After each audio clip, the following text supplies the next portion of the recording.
Senin 10 Januari 2022. Salam sejahtera para pecinta Sabda Allah. Sampai saat ini, saya belum pernah sekalipun memancing ikan, sehingga saya belum memiliki pengalaman apapun tentang kegiatan tersebut. Betapapun demikian, dari cerita maupun tontonan tentang memancing, ada satu kesan yang terlintas di benak saya, yakni memancing itu sulit. Mengapa? Alasannya karena, pertama, memancing itu butuh kesabaran. Pemancing tidak akan pernah tahu perihal waktu umpannya akan dimakan. Ia hanya bisa menunggu sambil menggerakkan kail ke sana kemari untuk mengundang perhatian buruannya. Maka, butuh kesabaran yang tinggi agar bisa mendapatkan hasil tangkapan yang diharapkan. Kedua, memancing itu butuh keberanian dan kerja keras. Berada di tengah lautan atau danau dengan situasi yang tidak menentu juga membuat pemancing harus memiliki keberanian. Perubahan cuaca yang bisa terjadi kapanpun dapat berakibat semua persiapan menjadi kacau, bahkan mendatangkan bahaya. Karena itu, untuk mengatasinya, pemancing perlu mengerahkan seluruh kemampuan terbaiknya. Ia harus bekerja keras agar selain dapat mengatasi situasi dan menyelamatkan nyawanya, ada hasil tangkapan pula yang didapat. Demikian alasan mengapa memancing itu sulit.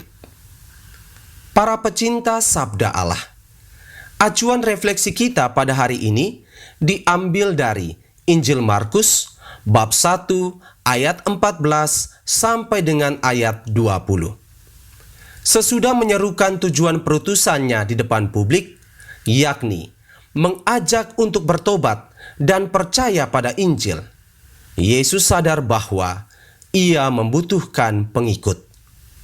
Kehadiran pengikut ini dimaksudkan agar bisa meneruskan karya perutusan kelak, sebab Yesus tahu bahwa keberadaannya di tengah dunia ini tidak bakal lama.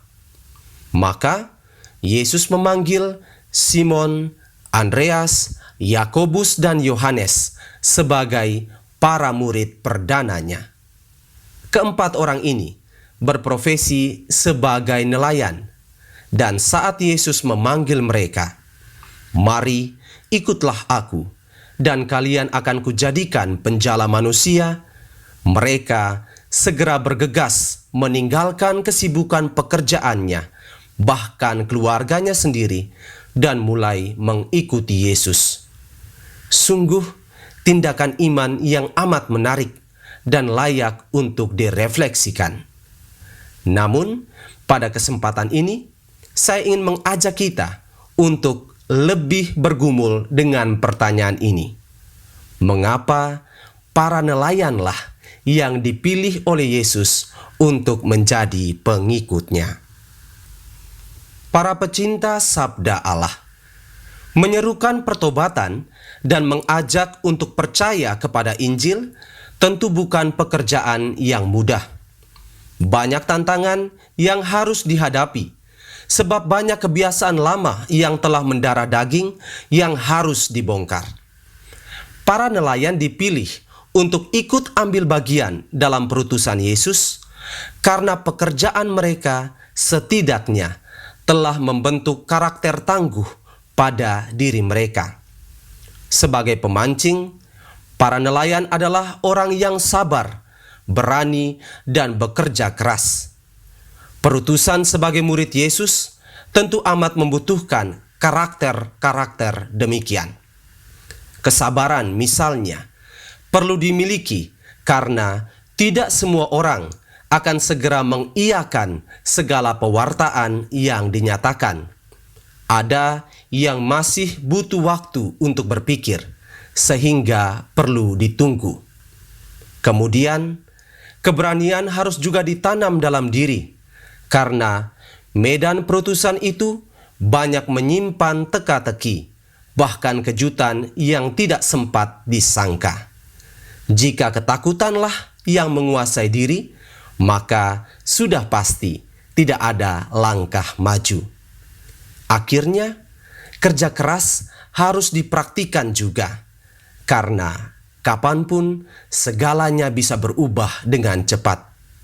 Pekerja keras tidak pernah menyerah pada keadaan, tetapi bisa berlaku kreatif untuk mencari solusi. Maka, bila mana aneka karakter ini serius ditampakkan oleh para pengikut Yesus, pertobatan dan ajakan untuk percaya kepada Injil makin mudah disiarkan. Keselamatan Allah pun akan memenuhi seluruh dunia. Karena itu, para pecinta sabda Allah, sebagai pengikut Yesus di zaman ini, karakter-karakter tadi sudah selayaknya kita miliki. Pewartaan tentang kerajaan Allah sudah dekat, masih harus diserukan, dan tentu saja kita harus menyiapkan diri pula untuk menghadapi aneka tantangan yang ada. Kita harus tampil sebagai murid yang militan, sebab bila tidak demikian, kita yang justru akan terseret oleh arus zaman yang akan menjauhkan kita dari Yesus. Maka, mari siapkan umpan sabda Allah dan pukat karakter hidup kita dengan baik, agar banyak orang tertangkap masuk ke dalam kerajaan Allah. Tuhan memberkati kita sekalian.